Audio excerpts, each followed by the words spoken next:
Olá, bom dia, sejam bem-vindos ao Jornal Acontece Agora. Estamos chegando com as principais notícias do Brasil e do mundo desta quarta-feira. O governo reajustou as aposentadorias e benefícios do INSS. A medida foi publicada hoje em portaria do Ministério da Economia no Diário Oficial da União. O aumento é baseado na variação do INPC de 2020 e vale para quem recebe acima do salário mínimo.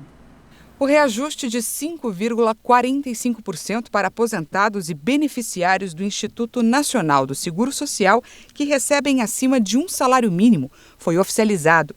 Com a medida, o teto dos benefícios do INSS passa de R$ 6.101 para R$ 6.433.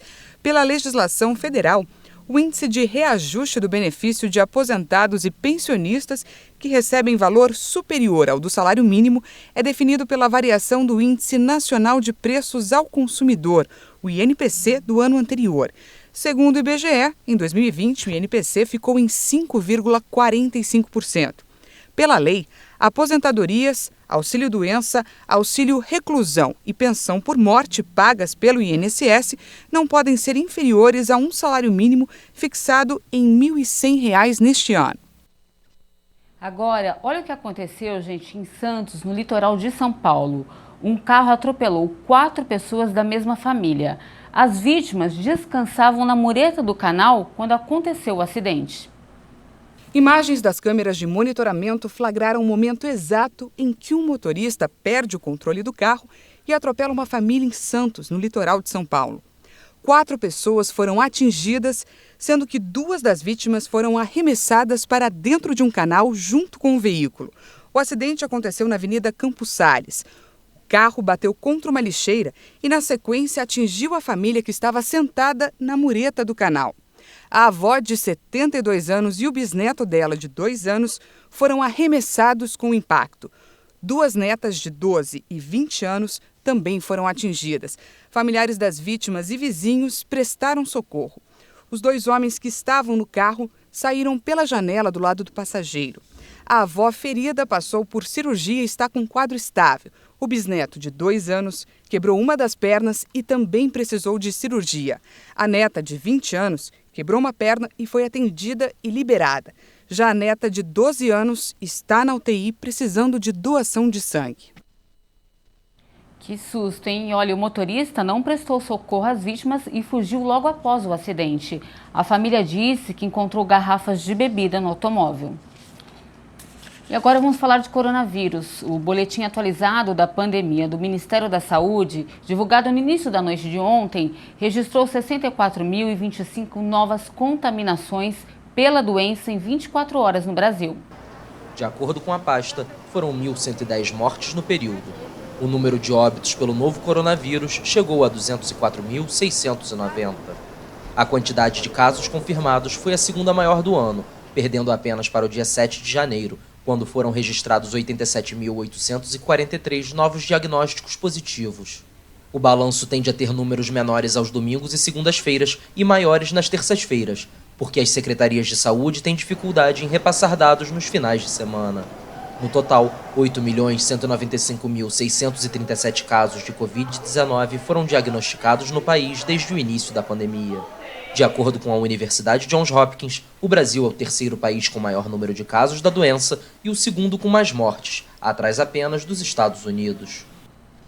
As máscaras de proteção, que tanto têm ajudado na luta contra a pandemia, se tornam cada vez mais um risco para a poluição do planeta. 1,5 bilhão delas foram parar no fundo do mar. O que salva também pode matar. As máscaras viraram um item de sobrevivência durante a pandemia do novo coronavírus no mundo todo. Mas não deixaram de ser lixo, só aumentando a poluição marítima e ameaçando a vida animal. Um exemplo ocorreu no Brasil, quando ambientalistas encontraram uma máscara dentro do estômago de um pinguim, depois que seu corpo foi levado até uma praia. Acreditamos que tanto as máscaras quanto as luvas podem representar uma ameaça à vida selvagem marinha. As luvas são frequentemente confundidas por tartarugas como alimento, ou seja, com águas-vivas, que são seu alimento principal. A proteção facial pode ser feita de papel, pano ou de polipropileno, um microplástico altamente nocivo ao meio ambiente. Além da poluição, o material pode ser uma armadilha quando preso ao corpo dos animais. A maioria das máscaras tem cordões elásticos para se prender às orelhas humanas e são também um risco de emaranhamento para peixes, tartarugas marinhas e aves. De acordo com a ONG Oceans Asia, mais de 1,5 bilhão de máscaras foram parar nos oceanos do mundo em 2020, respondendo por cerca de 6.200 toneladas da poluição marinha de plástico. Ativistas pedem que as pessoas optem por máscaras reutilizáveis e tenham responsabilidade na hora do descarte. Os ambientalistas também querem que governos aumentem as multas para lixo jogado na natureza. Bem preocupante. Olha, vamos mudar um pouquinho de assunto e falar do tempo. Hoje tem possibilidade de pancadas de chuva em grande parte do país. Então vamos ver como fica a previsão para todo o Brasil. Nesta quarta-feira, uma frente fria se desloca lentamente pela costa do sul do Brasil e chega até o litoral do Paraná. Com o avanço do sistema, os ventos mudam de direção e pode chover a qualquer hora com moderada a forte intensidade, desde o litoral norte gaúcho, passando pelo leste catarinense e paranaense e entre a Baixada Santista e o sul do estado de São Paulo. As pancadas de chuva devem se concentrar entre a tarde e a noite no interior paranaense e catarinense, na maior parte das áreas do interior de São Paulo e também sobre a capital e entre a região do Rio de Janeiro e de Minas Gerais.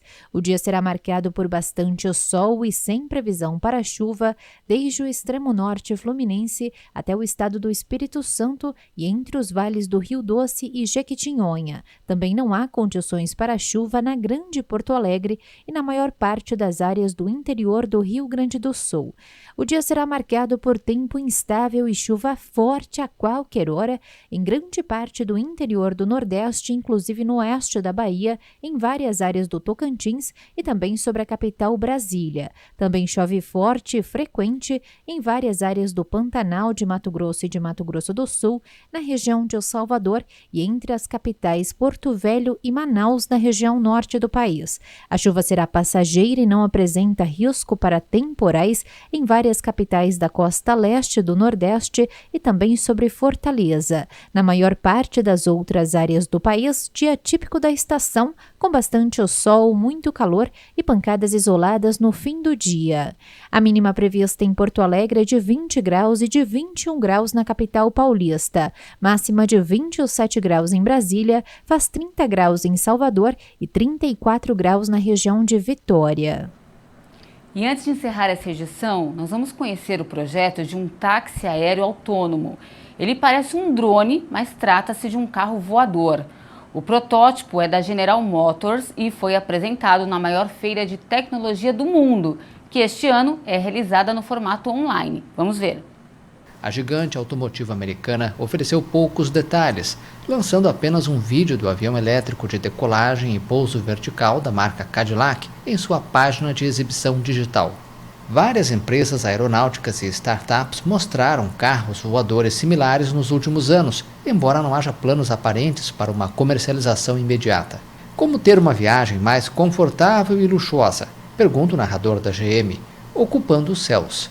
Foi apresentado um avião de único assento capaz de viajar de forma autônoma até 90 km por hora de teto a teto, propulsado por 8 rotores que usam tecnologia de bateria de última geração. O veículo é uma chave para a visão da GM para um futuro multimodal, disse o narrador de uma simulação da aeronave em voo. A notícia coincidiu com a apresentação de uma nova marca da GM para caminhonetes elétricas, BrightDrop, e outros anúncios da empresa sobre seus planos para impulsionar os veículos elétricos. Bem bacana, hein? Olha, essa edição fica por aqui. Se você quiser rever todas as reportagens, acesse o nosso canal no YouTube. Muito obrigada pela companhia e eu volto às 11 da manhã com uma informação importante sobre a vacina Coronavac. É daqui a pouquinho e eu espero você. Até mais!